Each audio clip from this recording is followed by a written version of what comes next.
guys. Try to get you a little picture of Little Rock Pond in the morning here.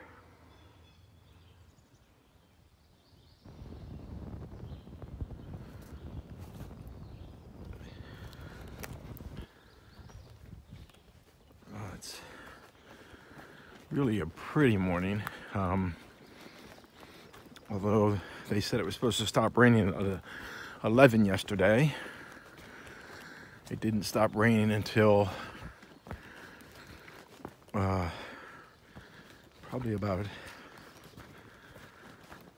6:30 or something like that, or 7. No, yeah, it's about 7. And then the caretaker at the shelter there, which they have a caretaker there, it's actually $5, by the way. Yeah, the caretaker said, "Hey, I got the latest weather report. They said the rain is supposed to be completely stopped by 8 o'clock, so they mean 8 o'clock p.m. So if we make it to that, because it was like 7 at the time, then it's supposed to be clear until next Tuesday, today being Friday." So we were like, oh yeah. So I hung my stuff out along the edge of the shelter, try to get some airflow to it, see if I couldn't, dry it out is a little much, but at least bring the water level down a little bit in all my stuff. And then I woke at about midnight to pouring rain. So my stuff got even more soaked than it was. And the bugs have been bad. I'm telling you, the bugs here are vicious. Not just the mosquitoes, but the black flies. So I got up, hosed myself down with bug spray. Right now I'm using that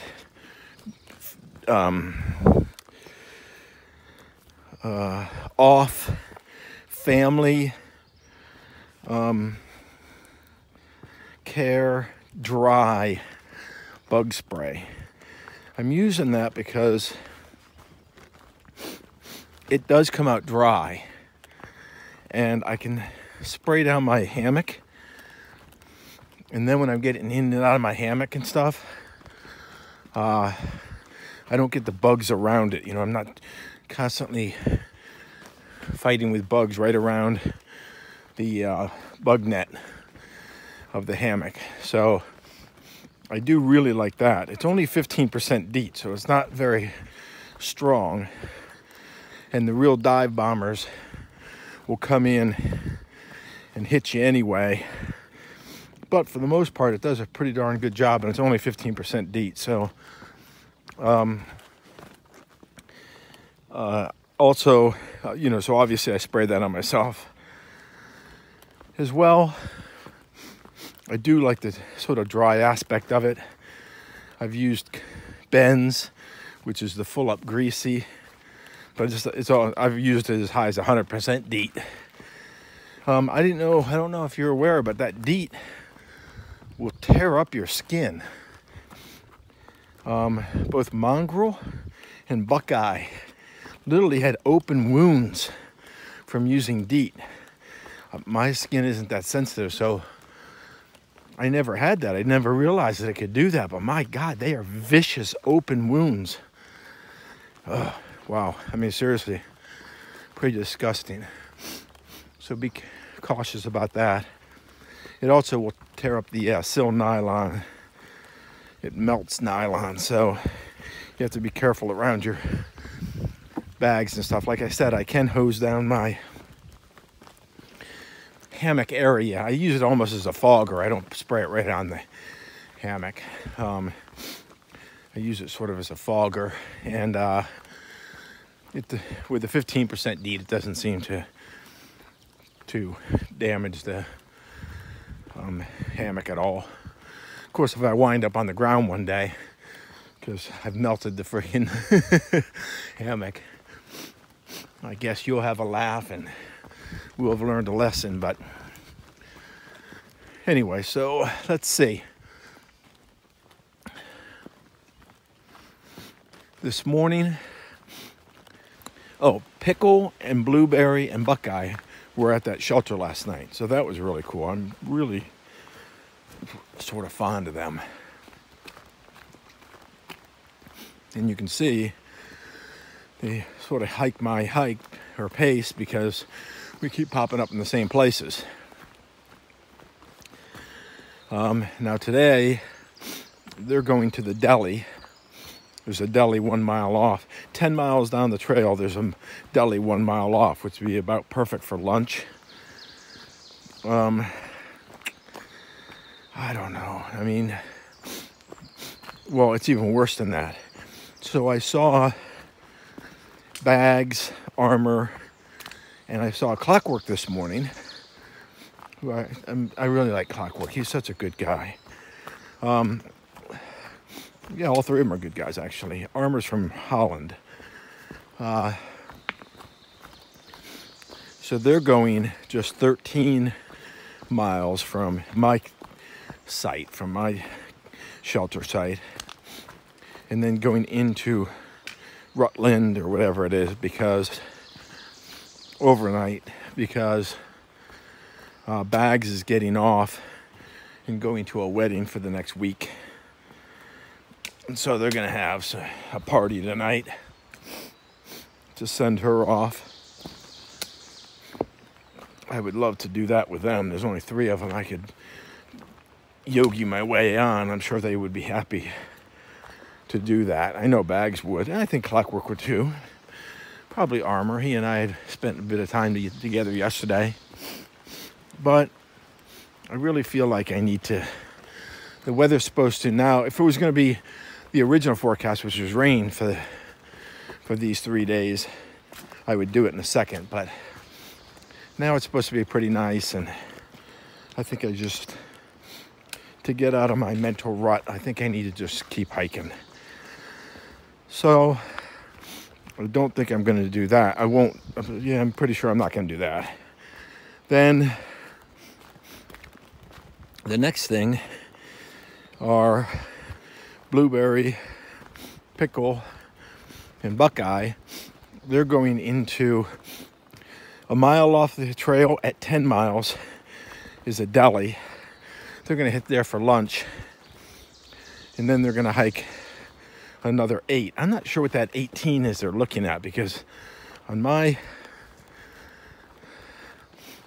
gut hook, it looked like there was something at like 16 and something at 19.7. So anyway, I'm not sure what they're looking at. I'm not sure how it all works out. They may be looking to shoot for the same site I was shooting for, which is the 19.7 today. So that would be like 19.8 last night, 19.7 tonight. You know, that's in my 20-mile target zone. And I think I'm just going to do that. If they're there, great. I wouldn't be anything but happy. But I don't think I'm going to do the deli. I'm going to fight my urge because my bag is heavy. You know, I got a full resupply. I need to eat out of my bag. And I think I'm just going to do that and not grab more town food and keep more weight unnecessarily. Boy, you talk about a debacle. So last night, when the 3 of us, meaning Pickle, Blueberry, and Buckeye, were together with the Trail Magic there at what was that town that not Winchester. where I hurt myself. And then they came down and we went into town together. Anyway, that hiker there who had hiked in 16, he said he was using stuffing. He had gone to stuffing instead of ramen and stuff for all of his meals. And he said it worked great. So I got a bag of stuffing. I figured I'd do 2 ramen, 2 stuffing nights and split it up a little bit, make it a little bit more interesting now that I'm off of the dehydrated meals. I was off of them only because I can't find them, but I figured, okay, I'll try the stuffing. Well, I learned a big lesson last night. I put the stuffing and a little bit of mashed potatoes and some meat and stuff together in the pot, filled it with water. The reason I actually did that was because I didn't have any idea how much water to put in.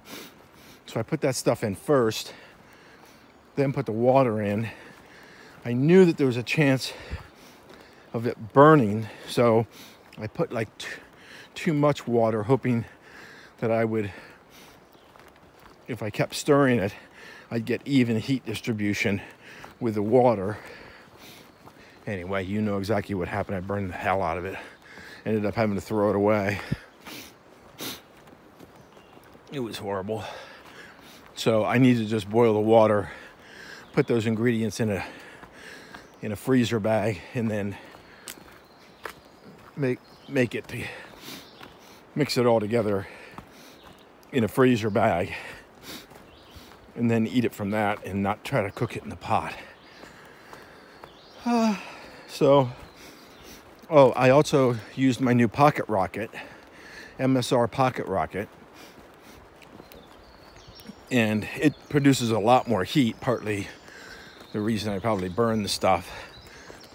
It's really nice. I really super like it.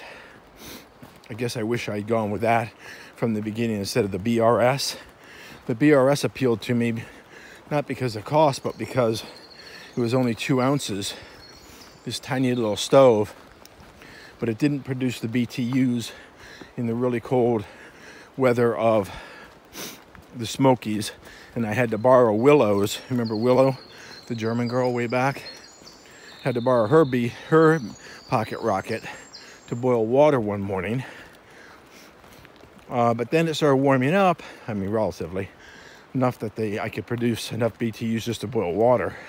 So I'd stay with the BRS. Well then, I don't know if the BRS needs to be cleaned or something, but lately, like the last couple weeks, it kept just turning off on me. I'd have a flame and all of a sudden it would just go out on me. But I had fuel from in the canister, so I assume it was the stove. Anyway, I replaced it. I really like the pocket rocket. I think I would have started with that, taken the little weight hit and started with that from the beginning. So take that for what it is. I do think the BRS stove is a nice little option for an emergency cook stove if you were either section hiking or day hiking, or even like, well, if you were doing escape and evasion or survival, you wouldn't be carrying the canister and everything. But as a backup little stove, it's not bad. Even a section hike, I wouldn't have a problem carrying that. So for a couple of new firsts, the other thing I used for the first time was my Sea to Summit ultralight sleeping pad. I like it because it's almost not squeaky. Yeah, I mean, all of them are a little squeaky, but believe me, it's 10 times better as far as noise than the Thermarest. There was a couple there who had just gotten new Thermarests, and they kept just about everybody up. And there was the caretaker had a new Thermarest, I guess it had been issued to him. He was, I would say, 35 yards down below the shelter in his tent, on a tent platform, and we could hear his squeaking all the way up at the shelter. Those things are unbearable when they're new.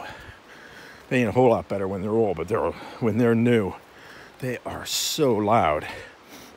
Anyway, it is real light. It's their ultralight series. Doesn't have a great R factor, but for now and this sort of thing, it's great. Blows up pretty easy. It comes with a air sac. I don't use it. I just think doing that's a pain in the ass. I'll blow it up. And if I get mold inside of it, what do I care? So it was pretty good. It didn't deflate, so but that frankly is 97% of the reason I got it. I do like the valve system that they use. I have the same valve system on their pillow. So there's a dump valve and a control valve, a one-way valve, bedded into one. It seems to work really well. So anyway, I'll let you know how durable it is, whether it pops on me, develops holes or whatever, but it was very nice last night. It's right on the borderline of not being able to sleep on your side. So when you blow it up, it's not very thick. Maybe 2 inches, maybe a little bit more. But it is true that when you roll over on your side, kind of almost your shoulder touches the ground.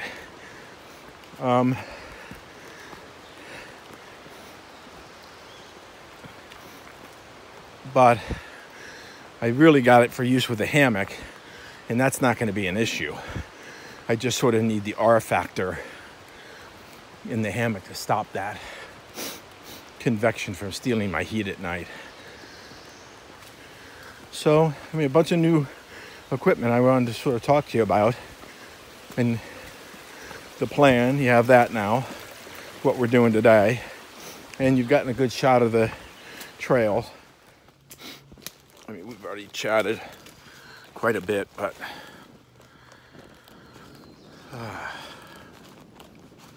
the trail conditions today are just horrendous. It is just everything standing water, running water, muddy.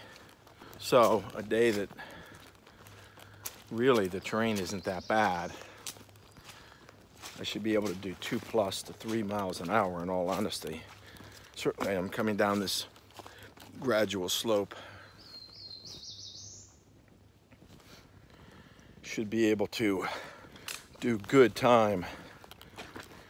Everything is so slick. You cannot, I'm not even doing a mile an hour.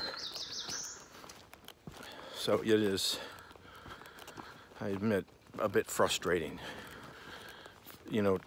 Vermont is every condition, every terrain feature, increased elevation. So it's just, a good but challenging environment, and then to have it so that you can't make time because of the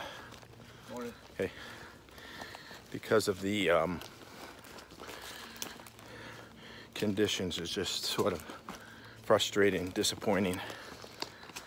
So anyway, it'll be a slow day. Try to get in 20 something today, and maybe we'll just see.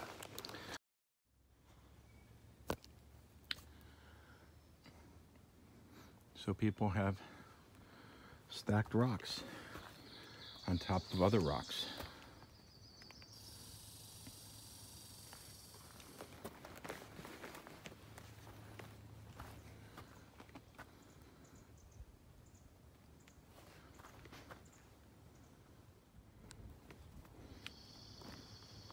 So here's another rock garden.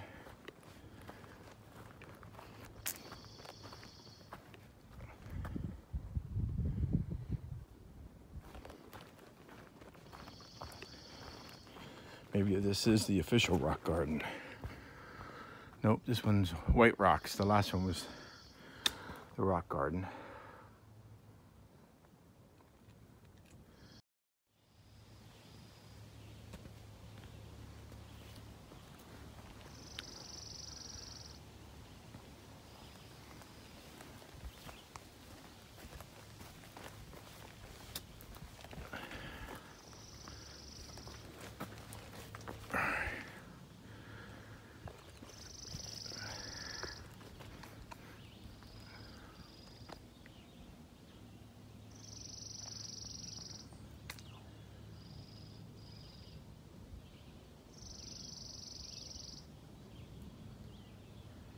This is called the Airport Overlook.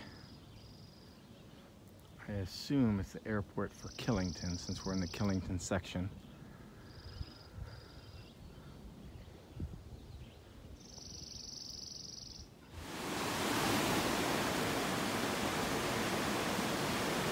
What a great little spot, huh? Beautiful.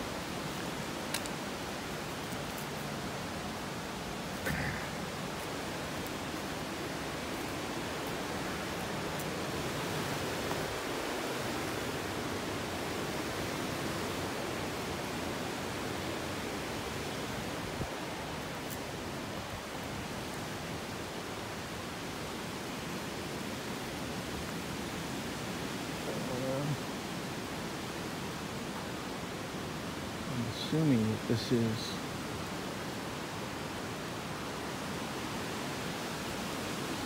yep, there we go. I didn't see that weight.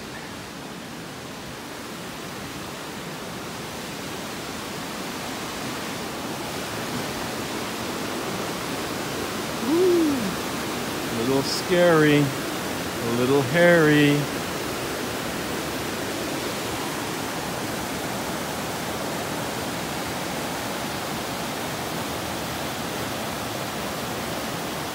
Oh, that's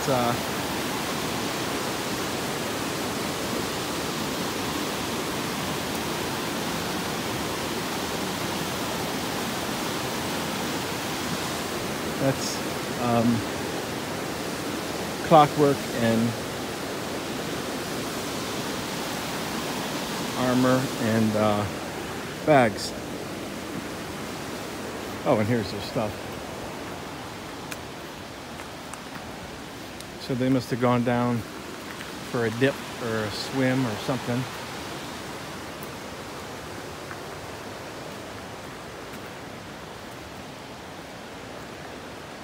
See, it's not about how fast you hike. It's about how well you hike fast.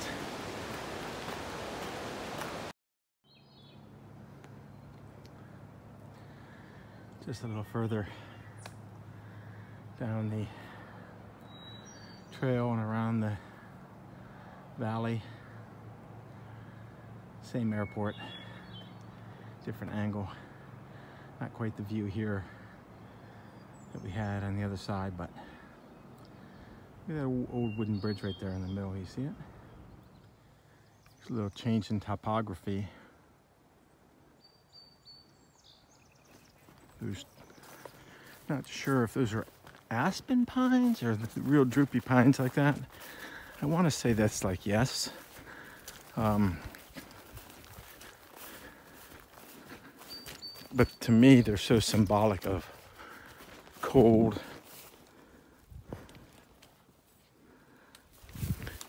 climates. Seems like those types of trees really prefer snowy, cold climates.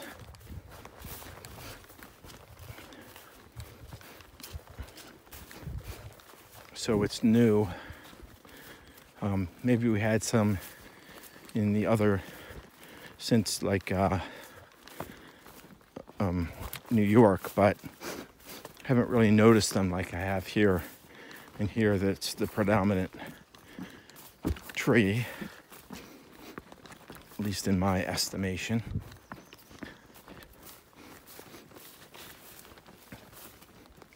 It does make for an interesting, again, to me, alpine sort of view. Look at that. How they just, they're, as they grow, they're green at the canopy, and then they just die out underneath, and it's just lots of firewood. That's why these babies burn so well when there's a fire goes through these woods. I mean, look at that. Standing kindling.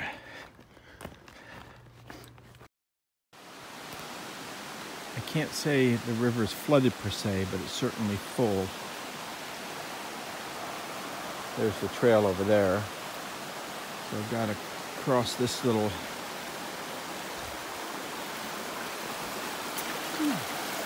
that rock is chippy.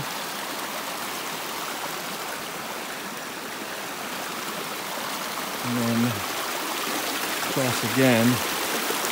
These rocks are a lot more tippy than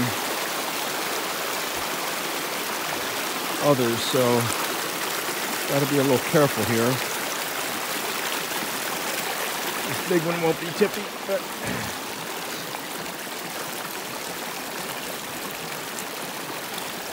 straight down on it. Over. Yep.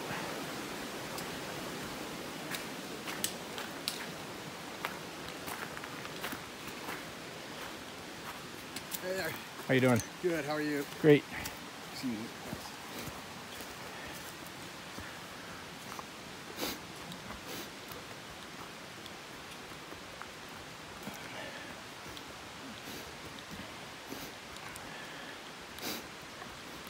I must admit, when assholes knock their fucking poles together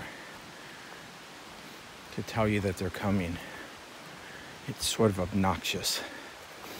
It's like people clicking their fingers, snapping their fingers at a waiter or waitress.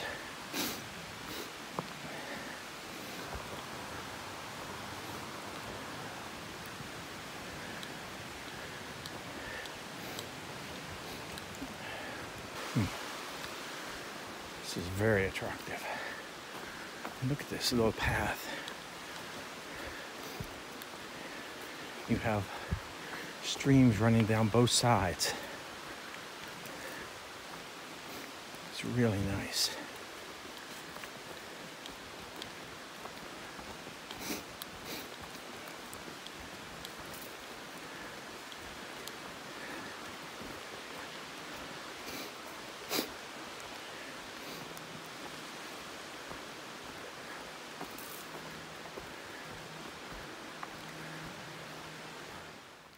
That's an inspiration right there.